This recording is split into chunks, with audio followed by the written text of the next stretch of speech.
Waziri wa Madini Anthony Mavunde amewapongeza wawekezaji wazawa kwa kuendelea kuwekeza katika sekta ya madini. Amesema hatua hiyo inaongeza thamani ya rasilimali za nchi na inayochochea ajira na kuchangia ukuaji wa uchumi. Mavunde ameyasema hayo wakati wa ziara yake katika kiwanda cha uchimbaji na uchakataji wa madini cha TAMPMED kilichopo Makurugusi wilayani Chato mkoani Geita. Leo mnajiona mmeanza kwa udogo, kuna siku mtakuwa wakubwa na tutawaimba kwa makofi na vigeregere, na Mungu akaisimamie ndoto hii ikatimie. Amen. Mimi kwangu sina hela ya kuwapa, na maneno na sera na sheria na mipango.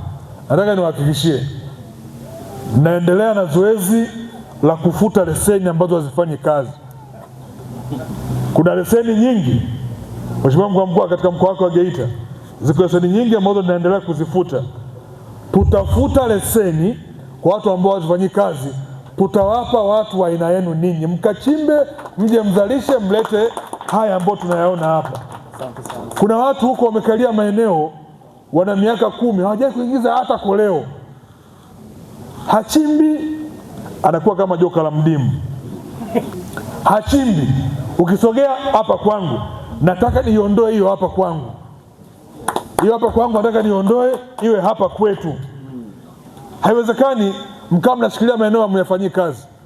Alafu kuna watu ukiwapa eneo dogo tu wanaleta athari chanya kubwa kama hii. Ndugu zangu, Medi na Tampela, kama vijana na wewe Batuduli mwenyekiti wa vijana, nataka niwahakikishie kwamba kati ya kazi kubwa ambayo nitaifanya ni kuwasaidia kupata maeneo zaidi. Mchimbe, muongeze timu. Kwa upande wake, mkuu wa mkoa wa Geita Martin Shigela amemshukuru Rais Dr. Samia Suluhu Hassan kwa kuendelea kuboresha mazingira ya uwekezaji nchini, hali ambayo imewawezesha kuongezeka kwa matumizi ya teknolojia za kisasa katika sekta ya madini. Ukiangalia mabadiliko haya tunayoyasema ya kutoka kwenye teknolojia ya zamani ya matumizi ya mercury kwenye uchenjuaji wa dhahabu na kwenda kwenye vat leaching mpaka kwenda kwenye CIP ni mapinduzi makubwa. Mitambo hii tuliyoiona leo tulikuwa tumezoea kuiona kwa watu wenye ngozi nyeupe, aidha wazungu au wahindi au Waarabu au Wachina.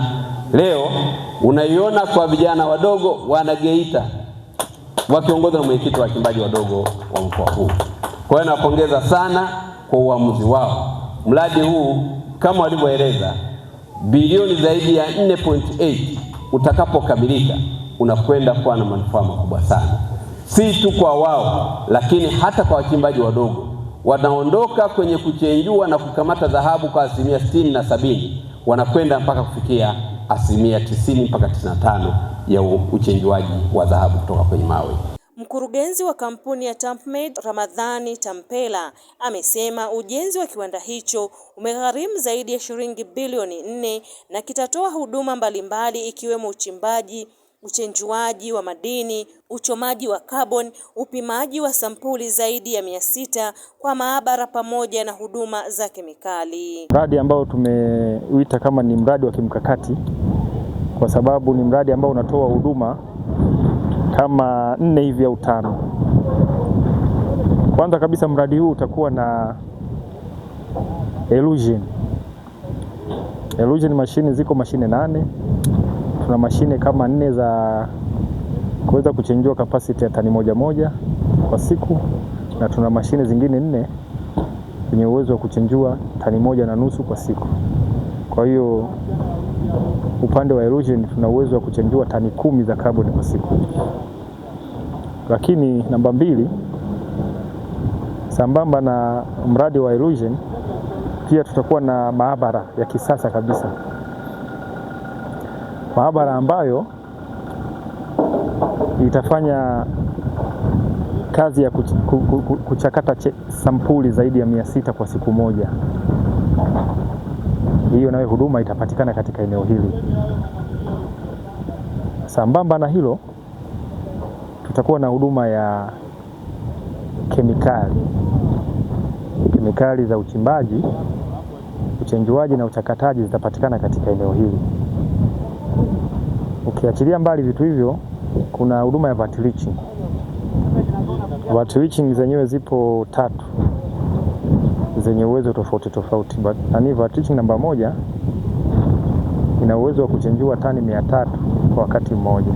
Baadhi ya wananchi wa kijiji cha Mkurugusi wamesema ujio wa kiwanda hicho umeleta matumaini mapya kwa jamii.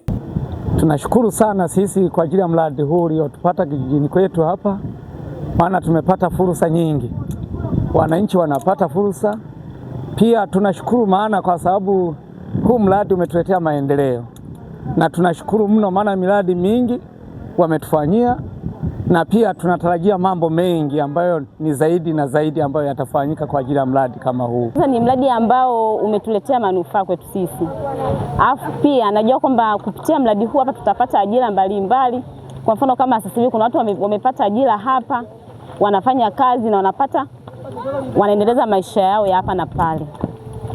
Kwa hiyo kupitia mradi huu hapa tunaomba hata serikali iendelee kujali na kutunza mradi huu hapa ili usije ukafa hapo mbeleni. Kupitia mradi huu tumenufaika sisi wa mama ntilie, baada ya kupatikana hapa wafanyakazi, na sisi tunanufaika kuuza vyakula jioni na asubuhi na mchana, na pia tumenufaika na maji.